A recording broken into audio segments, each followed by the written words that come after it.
بسم اللہ الرحمن الرحیم۔ سامعین و ناظرین ذی احترام، اللہ رب العزت نے جناب رسول اللہ صلی اللہ علیہ وسلم کو معراج کی دولت سے سرفراز فرمایا اور فرش سے اٹھا کر عرش معلیٰ کی بلندیوں تک اور پھر اپنے دیدار سے مشرف فرمایا۔ یہ واقعہ معراج، اس میں بہت ساری حکمتیں ہیں، چند ایک آپ کی خدمت میں پیش کر رہا ہوں۔ نمبر 1 حکمت یہ ہے کہ کوئی قوم اور امت اپنے نبی کے علوم اور مرتبے تک رسائی حاصل نہیں کر سکتی۔ حضور اکرم صلی اللہ علیہ وسلم معراج کے موقع پر زمین اور اس سے اوپر خلا میں موجود ریت کے ذرات کے برابر ستاروں، سیاروں اور اس سے بھی اوپر آسمان اور عالم آخرت کا سفر چند گھڑیوں میں طے کرتے ہیں۔ سفر معراج سے دور سائنس اور زمانہ سائنس کے لوگوں کو یہ باور کرانا مقصود ہے کہ تم جناب محمد رسول اللہ صلی اللہ علیہ وسلم کے امتی ہو۔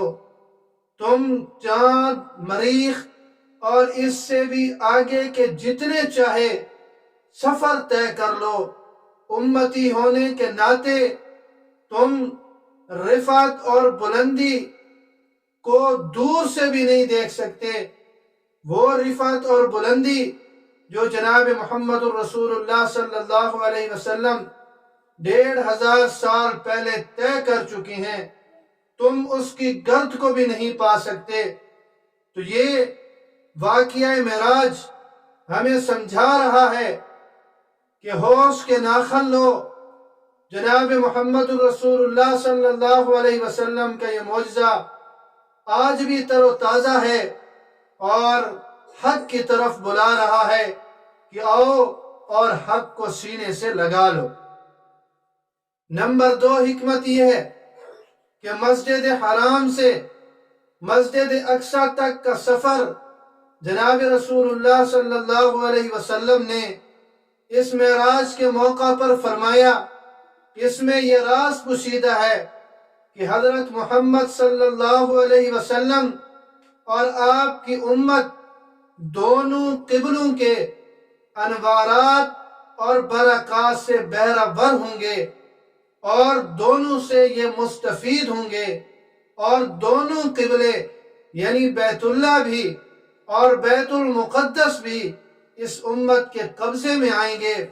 اور اس بات کی طرف بھی اشارہ تھا کہ انبیاء بنی اسرائیل علیہ السلام کے تمام تر کمالات یہ جناب رسول اللہ صلی اللہ علیہ وسلم میں جمع کر دیے گئے ہیں۔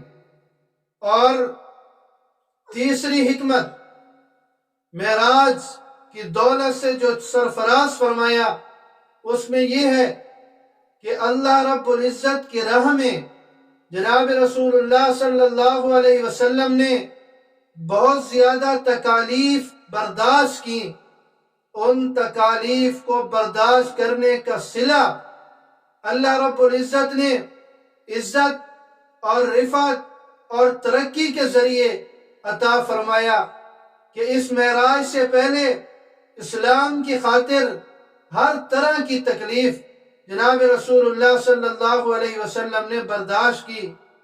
شیاب ابی طالب میں نظر بندی سے یہ تکلیف اور صدمہ انتہا کو پہنچ چکا تھا، تو اس معراج کے سفر کے ذریعے اللہ رب العزت نے آپ کو اس تکلیف اور محنت کا بدلہ عنایت کیا اور اتنی بلندیوں تک پہنچایا، اتنی رفعتوں تک پہنچایا کہ سردار ملائکہ بھی پیچھے رہ گئے۔ اور اسی طرح چوتھی حکمت جو علماء کرام نے لکھی ہے، علماء کرام سے سنا ہے، وہ فرماتی ہیں کہ چوتھی حکمت کہ قرآن اور حدیث سے عرش کے بعد کسی مخلوق کا وجود ثابت نہیں ہے۔ اس سے یہ معلوم ہوتا ہے کہ کائنات کی آخری حد وہ عرش ہے، عرش پر جا کر کائنات ختم ہو جاتی ہے۔ حضور اکرم صلی اللہ علیہ وسلم کو معراج کے موقع پر عرش تک سیر کرائی گئی۔ یہ سفر عرش معلیٰ کی بلندیوں تک پہنچا ہے۔ اس سے ختم نبوت کی طرف اشارہ ملتا ہے کہ آپ صلی اللہ علیہ وسلم بھی دنیا رسالت کی آخری حد ہیں۔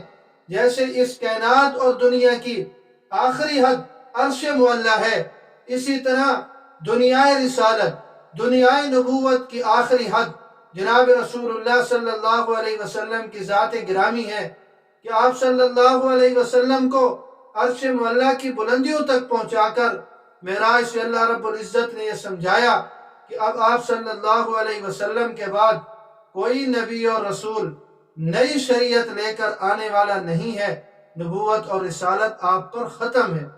تو یہ چند ایک حکمتیں واقعہ معراج کی آپ کی خدمت میں پیش کر دیں۔